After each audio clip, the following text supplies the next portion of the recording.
We are doing question number 13 from exercise 10.2 of ML Agarwal, that is based on congruency of triangles. And in this question they have asked, this is a kind of figure which we have to deal into. I have just shaded it a little because this will help you in understanding the solution, but otherwise what they have given a plain figure. That is a plain figure, something like this. They have given you a plain figure, something like this. They have given you a figure A, B, C and D, in which they have given that AB is parallel to DC, and they have also given that angle D is equal to angle C. This is a raw figure which they have given in this question, and I read the question for you. It says, in the figure 2, this is figure 2 given below, AB is parallel to DC and angle C is equal to angle D. You need to prove that AD is equal to BC. आपको prove करना है कि AD is equal to BC, जो कि मैंने यहाँ देखो बाद में प्रूव किया, क्योंकि पहले वो प्रूव ही नहीं हो रहा था, तो उसके लिए हमें यहाँ आना पड़ा प्रूव करने के लिए. फिर हम फर्स्ट पार्ट की सहायता से सेकंड पार्ट प्रूव करने वाले हैं. That is, once you have proved that AD is equal to BC, then you need to prove that AC is equal to BD. AC is equal to BD. So, question समझ में आया तुम लोगों को? Yes. Okay. तो अब solution के लिए हम क्या करने वाले हैं, एक बहुत ही उम्दा trick, good trick, smart trick लगाने जा रहे हैं. We are going to construct AE which is parallel to BC. Construct आप कुछ भी कर सकते हैं ना, आप अपने घर में फ्री हैं कुछ भी कंस्ट्रक्ट करने के लिए. मेरा मन है यहाँ पर वॉल बना दूँ, मेरा मन है यहाँ पर एक टावर बना दूँ. मतलब बहुत सारे गेम्स में आप ऐसा करते हैं ना, जहाँ आपका मन होता है आप कुछ भी बना लेते हैं. ऐसे ही इस फिगर में ये मेरा गेम है, तो इसमें मैं कुछ भी कंस्ट्रक्ट कर सकता हूँ. I can make any line perpendicular to DC. I can make any line making 60 degree at A. कुछ भी मैं यहाँ से कंस्ट्रक्ट कर सकता हूँ ना. तो मैंने क्या किया, I have constructed a line AE parallel to BC. तो first of all you have to be comfortable with this construction. Draw AE parallel to BC. So what I have done is construct AE parallel to BC. Having constructed that, see, I get a luxury that AB is parallel to EC, already given, and I have constructed AE parallel to BC. So I get two pair of opposite sides parallel to each other. That is, AB is parallel to EC and AE is parallel to BC. And therefore ABCD is a parallelogram. Because अगर किसी भी एक quadrilateral में opposite sides आपस में parallel होती हैं अगर, तो वो एक पैरेललोग्राम हो जाता है. और मैं इसको पैरेललोग्राम बनाने में इतना उत्सुक क्यों हो रहा हूँ? हाँ, सही सोचा तुम लोगों ने, क्योंकि अपोजिट साइड्स इक्वल हो जाएंगी.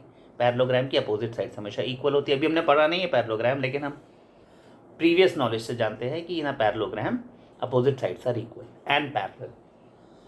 तो because AB is parallel to EC and AE is parallel to BC, therefore ABCD becomes a parallelogram, and therefore we can say that AE becomes equal to BC.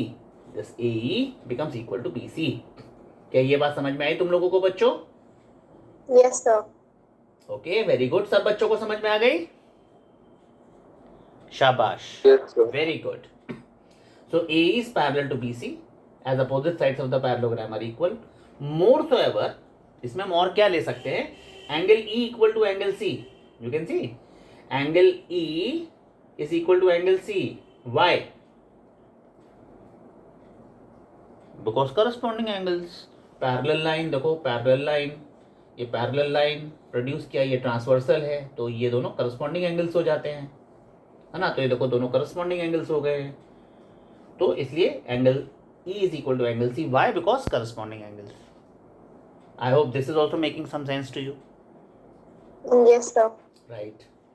सो अब ऐसा करने के बाद अगर आप गौर फरमाएं, अपने फोकस को ले जाएं, जूम कर लें और देखें ADE, ट्रायंगल ADE जो कि मैंने यहाँ डॉटेड किया हुआ है, तो आपको वहाँ क्या दिखेगा?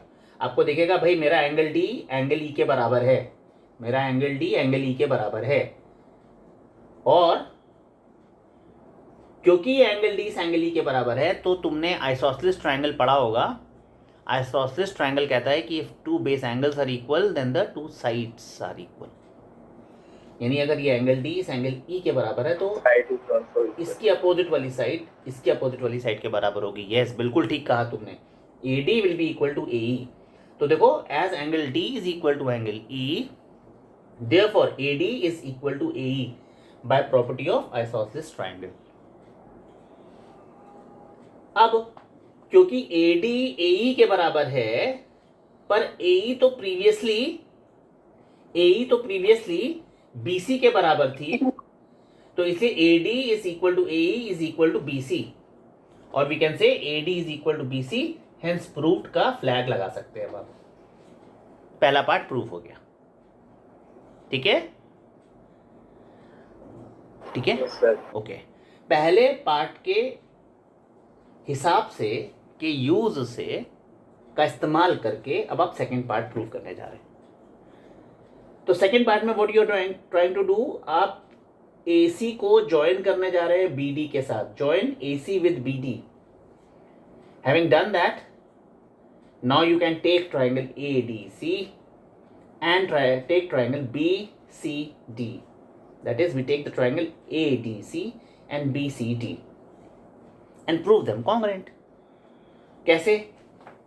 Because AD is equal to BC, AD is equal to BC। अभी ताजा ताजा प्रूव करके आए, आपको याद होगा, proved in the first part.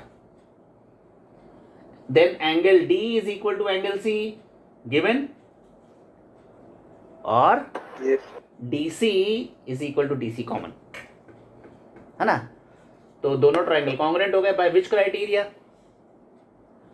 Side angle side, side angle side. तो सास क्राइटेरिया से ये दोनों congruent proof हो गए। Once proved congruent, I need to prove that AC is equal to BD. CPCT. तो very good. AC is equal to BD by CPCT. तो second part also proved. है ना? Clear? Good.